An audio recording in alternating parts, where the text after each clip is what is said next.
Time travel दोस्तों, कौन सा इंसान ऐसा नहीं होगा जो कि टाइम ट्रैवल को नहीं करना चाहेगा।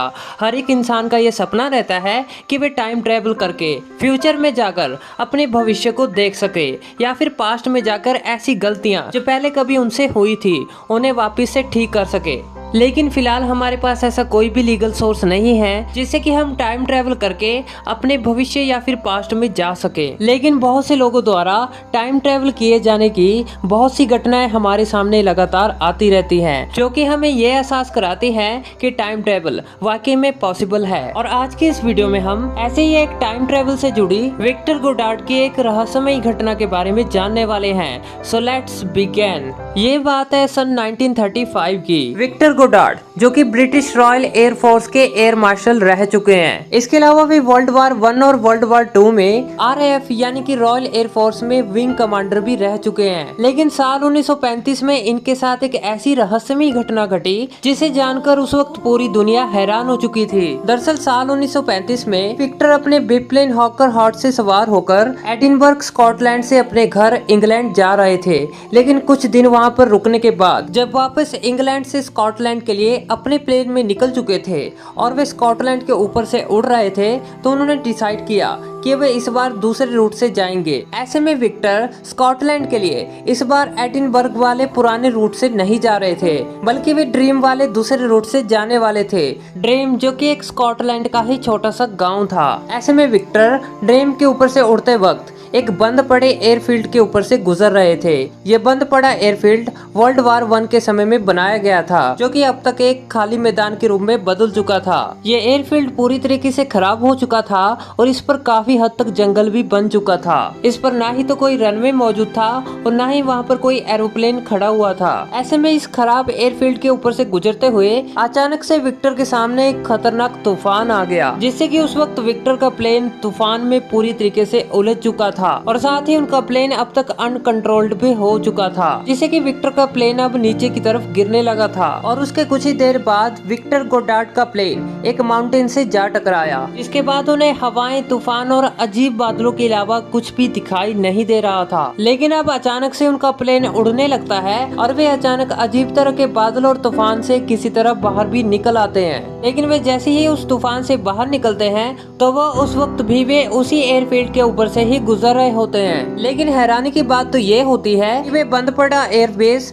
अब एक रियल एयरबेस के रूप में बदला होता है। जो एयरबेस उन्होंने पहले खराब कंडीशन में देखा था वो अब पूरी तरीके से बदल चुका था और वहाँ पर कुछ एरोप्लेन्स भी खड़े हुए थे जो कि येलो कलर के दिखाई दे रहे थे। साथ ही वहाँ पर एक मोनोप्लेन भी था जो कि उस वक्त RAF के पास साल 1935 में नहीं हुआ करता था। और ये एक ऐसे प्लेन्स थे जिन्हें विक्टर गोडार्ड ने उस वक्त पहली बार देखा था। और साथ ही वहाँ पर कुछ मैकेनिक्स भी मौजूद थे और वहाँ पर मौजूद मैकेनिक्स RAF के ही थे, क्योंकि उन्होंने RAF की ड्रेस ही डाली हुई थी। लेकिन उनकी यूनिफॉर्म ब्लू कलर की दिखाई दे रही थी, जबकि 1935 के समय में RAF के मैकेनिक्स के यूनिफॉर्म का कलर ब्राउन कलर का हुआ करता था और साथ ही उस वक्त के प्लेन भी सिल्वर कलर के हुआ करते थे। और ये सब देखकर उस समय विक्टर गोडार्ड काफी ज्यादा हैरान हो चुके थे।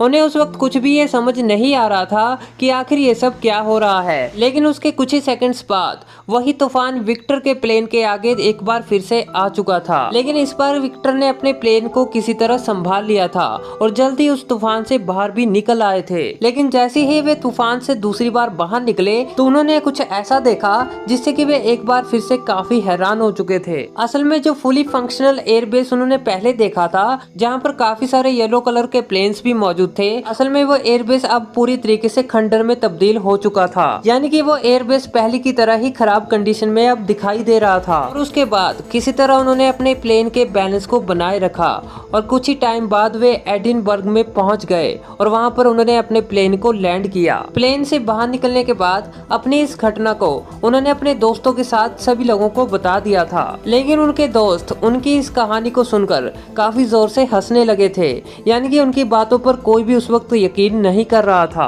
दरअसल सर रॉबर्ट विक्टर गोडार्ड उस समय एक रिस्पेक्टेड एयर मार्शल थे और उन्हें एयरबेस का सबसे इंटेलिजेंट ऑफिसर भी माना जाता था। लोगों ने ये सोचा कि एक इंटेलिजेंट ऑफिसर ऐसी बातें आखिर क्यों करेगा। इसके बाद विक्टर गोडार्ड ने अपनी कहानी को किसी को ना बताने का फैसला किया। उन्होंने आखिरी बार अपनी इस कहानी का जिक्र अपनी लिखी किताब फ्लाइट टुवर्ड्स रियलिटी में किया था और उसके बाद उन्होंने इस बारे में कोई भी जिक्र किसी से नहीं किया। उनकी यह कहानी कुछ सालों तक लोगों के बीच एक मजाक बनकर ही रह गई थी, लेकिन कहानी में ट्विस्ट तो अब आता है। इस हादसे के 4 सालों के बाद यानी कि 1939 में बहुत ही ज्यादा अजीब चीज हुई। दरअसल 1939 तक वही खराब हुआ एयरबेस जो कि काफी टाइम से बंद पड़ा था, उसे आरएएफ ने दोबारा रिकंस्ट्रक्ट कर दिया था। इस वक्त में वो खंडर हुआ एयरबेस पूरी तरीके से फंक्शनल हो चुका था और साथ ही आरएएफ ने अपने प्लेन्स को येलो कलर का पेंट करना भी शुरू कर दिया था और साथ ही मोनोप्लेन को भी एयरफोर्स में शामिल कर लिया गया था और साथ ही वहाँ के मैकेनिक्स का यूनिफॉर्म का कलर भी ब्राउन से ब्लू में चेंज कर दिया गया था। यानी कि साल 1935 में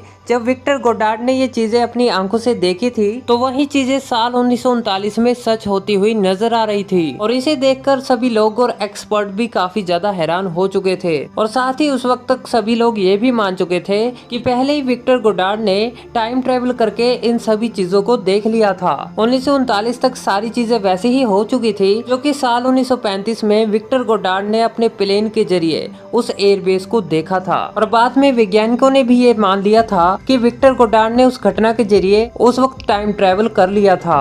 हो ना हो, लेकिन इस घटना ने तो ये साबित कर ही दिया है कि टाइम ट्रेवल वाकई में पॉसिबल हो सकता है। तो दोस्तों आप इस बारे में क्या सोचते हो? अपनी इमेजिनेशन हमें कमेंट बॉक्स में बताना मत भूलिएगा। तो दोस्तों उम्मीद करता हूँ आज का ये एपिसोड आपको काफी ज्यादा पसंद आया होगा। अगर वीडियो अच्छा लगा तो इसे लाइक जरूर कीजिए और साथ ही सब्सक्राइब कीजिए आप हमारे नए चैनल साइंस टीवी इंडिया को। तो फिर मिलेंगे ऐसी इंटरेस्टिंग वीडियो के साथ, तब तक के लिए दोस्तों जय हिंद।